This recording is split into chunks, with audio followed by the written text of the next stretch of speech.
ঘরের মাঠ থেকে নিজের ক্যারিয়ারের টেস্ট অধ্যায়ের ইতি টানতে চেয়েছিলেন দেশের জাতীয় ক্রিকেট দলের সবচেয়ে বড় তারকা সাকিব আল হাসান।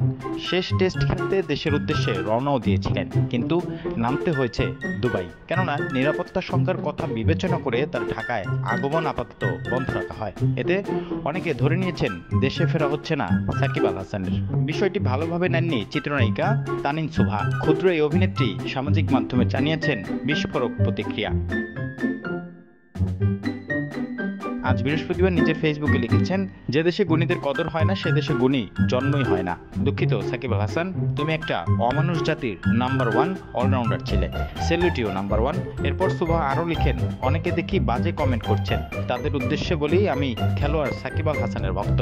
রাজনৈতিক দিক থেকে তার পক্ষে না। আর্টিস্ট খেলোয়াড় কেন দলের হবে, তারা হবে জনগণের।